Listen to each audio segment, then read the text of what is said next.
So finally सोचते सोचते मैंने एक्सिस हेल्थ केयर से रिज़ाइन दे दिया। मतलब बहुत टाइम से सोच रहा था मैं रिज़ाइन दूँ, बट कुछ ना कुछ दिक्कत आ ही जाता था। मैं सोचता था कि चलो 1 साल कंप्लीट कर लेता हूँ, उसके बाद से रिज़ाइन दूँगा। तो फाइनली आज मैंने रिज़ाइन दे ही दिया।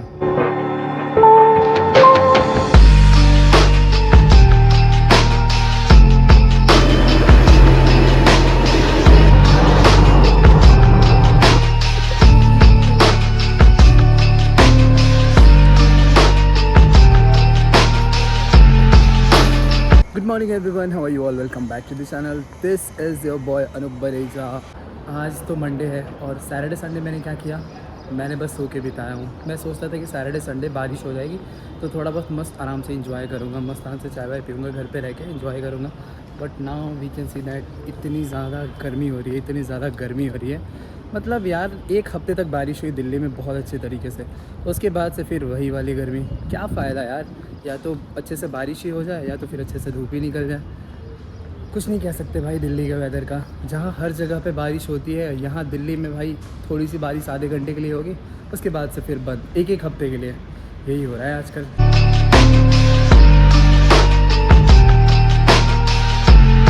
अब देखो बाकी सारी कंपनियों में तो 1 महीने का नोटिस पीरियड होता है, या फिर किसी किसी कंपनी में 45 डेज़ का होता है, ठीक है। किसी किसी अच्छी कंपनी जो होती है जिसमें आईटी वगैरह का काम होता है, उसमें 2 महीने का नोटिस पीरियड चलता है या 3 महीने का नोटिस पीरियड चलता है। इतनी घटिया कंपनी की इसमें भाई 2 महीने का नोटिस पीरियड है। यानी 2 महीने तक भाई किसी कंपनी में अगर आप इंटरव्यू देने के लिए जा रहे हो तो वहाँ पे सिलेक्शन होने के चांसेस ही नहीं है, क्योंकि 2 महीने का नोटिस पीरियड। तुम्हें लगता है कि 60 डेज़ कोई कंपनी तुम्हारे लिए वेट करेगी? भाई दूसरा कैंडिडेट हायर कर लेगी। उनको चाहिए होता है इमीडिएट जॉइनर।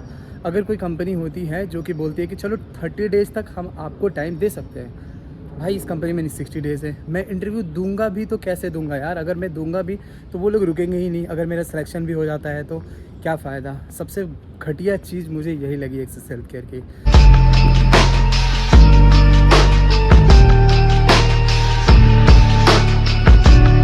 तो चलो सबसे पहले बात करते हैं कि मैंने एक्सिस हेल्थ केयर क्यों ज्वाइन किया था और कब ज्वाइन किया था, ठीक है। तो सबसे पहले बात करते हैं कि मैंने एक्सिस हेल्थ केयर कब ज्वाइन किया था।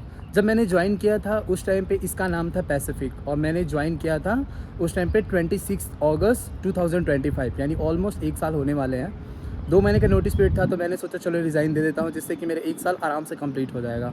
मैं बहुत टाइम से सोच रहा था कि मैं जॉब छोड़ दूँ, यानी 6 महीने जैसे मेरे कंप्लीट हुए मैं चाह रहा था छोड़ने के लिए, क्योंकि इनके सिनेरियो इतने ज़्यादा थे, मतलब इतने ज़्यादा प्रॉब्लम क्रिएट कर रहे थे कि उस टाइम पे मेरे को जॉब करने का मन ही नहीं कर रहा था। तो क्या क्या प्रॉब्लम्स मैंने झेला इस कंपनी में, कैसा मेरा एक्सपीरियंस रहा, सारी चीज़ें हम इस वीडियो में डिस्कस करते हैं। और मैंने एक्सिस हेल्थ केयर क्यों ज्वाइन किया था, जस्ट बिकॉज कि मैं बहुत टाइम से ट्राई कर रहा था अच्छी कंपनी में। जैसे जेनपेक में मैंने ट्राई किया, कॉग्निजेंट में ट्राई किया, ऐसी जगह पे मैं ट्राई कर रहा था। बट मेरा रिज्यूमे इतना ज़्यादा बेकार हो गया था कि छोड़ दो कि जॉब ही लग रही। मतलब मेरे ना ऑलरेडी मेरा पीएफ अकाउंट देख के वो लोग बोलते थे कि यार तुम ऑलरेडी इस कंपनी में, इतनी ज़्यादा कंपनी में वर्किंग हो, ठीक है, तुम्हारे पास मतलब एक जगह पे रेलेवेंट एक्सपीरियंस नहीं है, जहाँ पे तुमने 1 साल 2 साल एक जगह पे टिक के काम किया। वैसा वाला कभी मेरा एक्सपीरियंस था ही नहीं। मेरा ना एक जगह पे सिलेक्शन हो गया था R1 RCM में। उस कंपनी ने मेरे को ऑलमोस्ट 2 महीने तक घर बैठाए थे। अब मेरे पास इतनी ज़्यादा प्रॉब्लम हो गई थी घर बैठने से कि मेरे पास ना खाने के भी पैसे नहीं थे। अब घर से मैं पैसे मांगता नहीं हूँ, मेरे सारे सेविंग्स ख़त्म हो गए थे। अब मेरे पास ना कोई ऑप्शन बचा ही नहीं था कि मैं क्या करूँ। मैं सोच रहा था कि किसी जगह पे पार्ट टाइम कर लेता हूँ, या फिर किसी जगह पे मैं किसी BPO वगैरह में काम कर लेता हूँ, कॉलिंग वगैरह में, जिससे कि 1-2 महीने के एक्सपेंसेस मेरे निकल जाए। मैं ये सोचने लगा था। फिर मैंने सोचा कि चलो यार कोई भी कंपनी जो है अगर मेरे को मिल जाती है ऐसी जिसमें मेरे को इमीडिएट हायर कर लेती है तो फिर मेरे को सही रहता है। तो मेरा जो दोस्त था सचिन था, वो ऑलरेडी इस कंपनी में इंटरव्यू दे रखा था, उसका सिलेक्शन हो गया था। उसने बताया कि इस कंपनी में तुम इंटरव्यू दो, इमीडिएट ज्वाइनर उनको चाहिए, तो तुम्हारा सिलेक्शन हो जाएगा। मैंने इंटरव्यू दिया, मेरा सिलेक्शन हो गया, मेरे से ज़्यादा क्वेश्चन भी नहीं पूछे। मैंने सोचा कि चलो यार फिलहाल के लिए ज्वाइन कर लेते हैं, देखते हैं। इसके साथ ही मैं किसी अच्छी कंपनी में इंटरव्यू देता रहूँगा। बट सिनेरियो ये हुआ कि मैं जब इस कंपनी में आया तो इतनी ज़्यादा प्रॉब्लम क्रिएट हुई कि मैं इस कंपनी को छोड़ ही नहीं पाया, और ना ही किसी दूसरी कंपनी में इंटरव्यू दे पाया। मैंने सोचा कि चलो यार 1 साल तक काट ही लेते हैं। तो इसके बाद 1 साल के बाद फिर मैंने रिज़ाइन दिया यहाँ पे।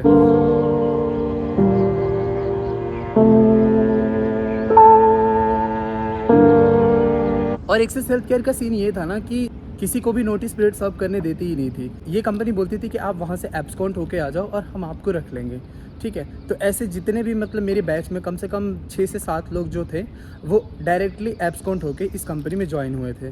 तो ये जो कंपनी होती है ना, जो बोलती है कि एब्सकॉन्ट होके आप हमारी कंपनी में आ जाओ, हम आपको रख लेंगे, ऐसी कंपनियों पे कभी भरोसा मत करना, ऐसी कंपनियों में कभी मत जाना।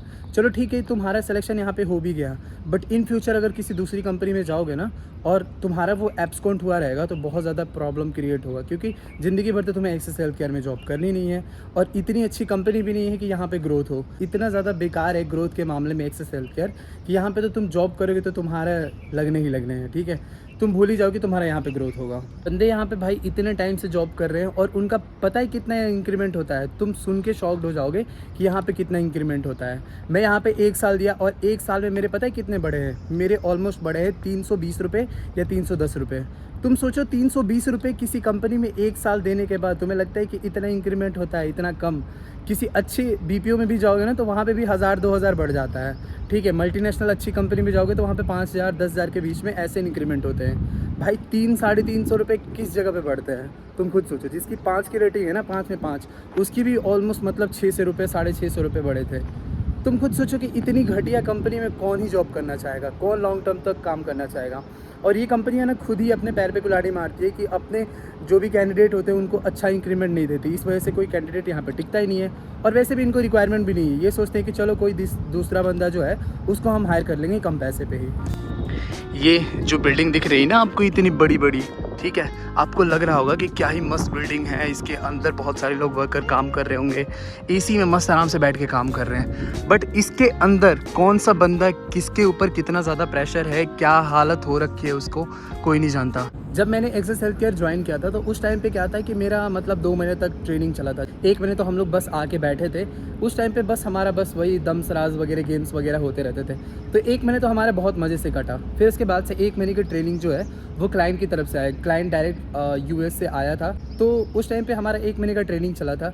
ट्रेनिंग पीरियड भी बहुत अच्छा था, हमने बहुत मज़े किए। मतलब सोच लो कि एक्सेस हेल्थ केयर में ना हम 2 महीने बहुत अच्छे से मज़े किए हैं। जस्ट लाइक कॉन्सेंट्रिक्स होता है ना, ये कॉन्सेंट्रिक्स ना ट्रेनिंग में आपको फुल मज़े देती है। मस्त आराम से बोलती है कि तुम घूमो, ब्रेक जितना मर्जी उतना ले लो, तुम्हें घर जाना है घर भी चले जाओ। तो ऐसा सिनेरियो था एक्सेस हेल्थ केयर में जब हम लोग ट्रेनिंग में आए थे। उसके बाद जो ट्रेनिंग के बाद हमारे लगने शुरू हुए थे, इतना ज़्यादा प्रेशर कि कोई इंसान आधे घंटे के लिए भी ब्रेक पे नहीं जा सकता। बीपीओ जैसा हाल कर रखा था इन लोगों ने। ब्रेक पे जाने के लिए भी हमें पूछना पड़ता था कि भाई हमें ब्रेक दे दो 5 मिनट का या 10 मिनट का, बहुत ज़्यादा प्यास लगी है, ठीक है। ऐसा वाला सिनेरियो था, बहुत दिक्कत हो रहा था भाई। और तुम्हें पता है इस सिस्टम पर क्या इशू है कि यहाँ पे ना विंडो एल करते ही यहाँ पे आपका ब्रेक लगना स्टार्ट हो जाता है। ऐसा सिनेरियो कर रखा था। बाकी किसी बैकएंड में जाओगे ना तो वहाँ पे विंडो एल करोगे तो वहाँ पे कोई प्रॉब्लम नहीं होगा। अगर आपका सिस्टम लॉक होता है तो वो आपका ब्रेक नहीं लगता। ब्रेक अगर आप लगाओगे तभी ब्रेक लगता है। बट यहाँ पे सिनेरियो ये था कि जैसे ही आप विंडो एल करोगे, जैसे ही आप अपने सिस्टम लॉक करोगे, आपका भाई ब्रेक लगना स्टार्ट। तो सोचो कि अगर मैं पानी पीने के लिए भी जा रहा हूँ ना तो वो भी मेरा ब्रेक लग रहा है। बैकएंड में ऐसा सिनेरियो नहीं होता है। किसी वॉइस प्रोसेस में जा रहे हो, चैट प्रोसेस में जा रहे हो, तो फिर कस्टमर सपोर्ट में ऐसा होता है कि विंडो एल करोगे तो आपका ब्रेक लग जाएगा। बट बैकएंड में ऐसा तो मैंने कभी देखा नहीं है। हाँ, शायद कुछ कंपनियां ऐसे करने लगी है जस्ट बिकॉज कि वो देखने लगे कि बहुत ज़्यादा ही ब्रेक लेने लगे हैं बंदे बैकएंड में, तो इस वजह से कुछ कंपनियां करती है। बट ये कंपनी तो भाई पूछो मत, हालत ख़राब कर रखी थी हमारी।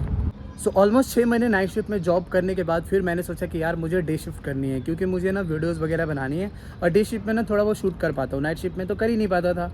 फिर उसके बाद से मैं आया डे शिफ्ट में 144। उन्होंने बोला कि आपको फिर अगर आप डे शिफ्ट में आते हो तो फिर आपको कैब फैसिलिटी नहीं मिलेगी, आपको खुद से मैनेज करना पड़ेगा। तो न्यू अशोक नगर से 144 मैं अभी भी मतलब खुद से आता हूँ, खुद के कन्वेंस से। हाँ, ये है कि EXL की कैब वगैरह मिल जाती है तो डायरेक्ट मेरे को बोटेनिकल गार्डन से डायरेक्ट यहाँ पे 144 गेट तक ही छोड़ देती है। तो मेरे को ना थोड़ा सा आसानी होता है, ज़्यादा पैसे भी नहीं लेते, 20 रुपये लेते हैं, तो ना आसानी हो जाती है कि चलो यार एटलीस्ट इतना तो चीज़ें हैं। वरना फिर मैं मेट्रो से आऊँ, ट्रैवल करूँ, बहुत ज़्यादा मुश्किल वाला काम हो जाएगा मेरे लिए। तो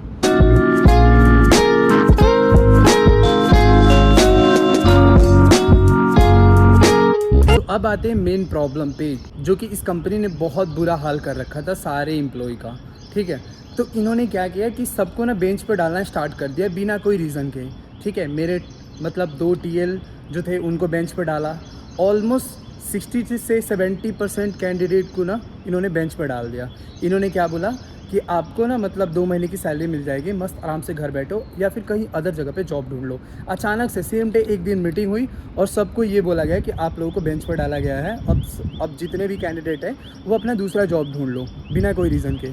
मैं भाई बिल्कुल मतलब इतना ज़्यादा डर गया था कि भाई क्या यार, अभी तो 7 महीने 8 महीने ही हुए हैं, अभी मेरे को कोई एक्सपीरियंस अच्छा रेलेवेंट मिला भी नहीं है। मैं कैसे इस कंपनी को छोड़ सकता हूँ? मतलब बहुत बुरी हालत हो गई थी सबको, सारे के सारे डर गए थे। एक टाइम पे मैंने एक वीडियो भी बनाई थी कि मेरी जो जॉब है वो सिक्योर नहीं है, कभी ना कभी जॉब पे मेरे को निकाल ही सकते हैं, तो ऐसा सिनेरियो हो गया था। अब सबको निकालना स्टार्ट कर दिया, ऑलमोस्ट 70% कैंडिडेट को इन्होंने निकाल दिया। मतलब कुछ कैंडिडेट ऑलमोस्ट 30 से 32 कैंडिडेट जो हैं वो बस बच गए थे डे शिफ्ट में, बाकी सारा का सारा डे शिफ्ट जो है वो खाली हो गया था, पूरा फ्लोर ही खाली हो गया था। अब जो 30-32 बंदे थे वही बस बचे थे। अब इनके पास काम तो बिल्कुल था ही नहीं, इस वजह से इन्होंने सोचा कि चलो सबको बेंच पे ही डाल देते हैं। अब तुम खुद सोचो कि ऐसे कंपनियां कोई करती है अचानक से कि किसी कम कैंडिडेट को ना निकाल देती है बिना कोई रीज़न के, जबकि उनका परफॉर्मेंस भी बहुत अच्छा था, फिर भी उनको निकाल दिया। तो ऐसे कंपनियां भाई अगर तुम्हें कर रही है तो सोच लो कि कितनी बुरी कंपनी है वो। अब मैं इस कंपनी को इसलिए बुरी कह रहा हूँ क्योंकि ये एक्चुअली में है, क्योंकि इस कंपनी ने बिना कोई रीज़न के सबको बेंच पर डाल दिया। कुछ कंपनियां होती है कि अगर उनके पास काम नहीं आता है तो 2 महीने 3 महीने का वेट कराती है, बैठाती है। बस 1 हफ्ते 10 दिन ही हुए थे जो कि हमारा काम थोड़ा कम आ रहा था, सबको बेंच पर डाल दिया इन्होंने सोचा कि चलो हम अपना खर्चा थोड़ा सा बचा लेंगे, क्या ही होगा ज़्यादा से ज़्यादा। तो इस वजह से ना सबको बेंच पर डाल दिया और सबको निकाल दिया। मैंने जैसे तैसे करके ऑलमोस्ट 10 महीने काटे, उसके बाद से जैसे ही 10 महीने हुए, 2 महीने का तो नोटिस पीरियड था, उसके बाद से मैंने रिज़ाइन डाल दिया। अब मेरे साथ साथ के ऑलरेडी 4-5-6 बंदे जो बैच 1 से, क्योंकि हमारा पायलट बैच था, तो सब ने एक साथ रिज़ाइन डाल दिया। सो बहुत सारे लोगों ने ऑलरेडी रिज़ाइन डाल रखा था, तो मैंने सोचा कि चलो मैं भी रिज़ाइन डाल ही देता हूँ, क्या ही इस कंपनी में वेट करना। अब देखते हैं, 2 महीने का नोटिस पीरियड है तो सबसे पहले इसको नोटिस पीरियड को सर्व करते हैं, उसके बाद से कोई कंपनी अच्छी कंपनी में इंटरव्यू दूंगा, उसके बाद से किसी अच्छी जगह पे सिलेक्शन होगा। सो बस यही थी मेरी स्टोरी। और अगर आपको किसी कंपनी में इंटरव्यू देना है तो सबसे पहले ये चेक कर लो कि उस कंपनी का रिव्यू कैसा है, ठीक है? क्योंकि बहुत सारे कैंडिडेट जो होते हैं ना ऑलरेडी बना रखे होते हैं यूट्यूब पे भी वीडियोस, उसके रेटिंग वगैरह चेक कर लो, उस कंपनी के बारे में सर्च कर लो कि कैसा है कैसा नहीं है। इस कंपनी के बारे में मैंने उतना रिसर्च नहीं किया था, पैसिफिक जब था उस टाइम पे तो बेहतर था, क्योंकि मैंने उस कंपनी में ऑलरेडी उसके बारे में रिव्यूज़ तो अच्छे सुने थे, पर जब से एक्सेस हेल्थ क्या रहा है उसकी तो हालत ख़राब ही हो गई यहाँ पर।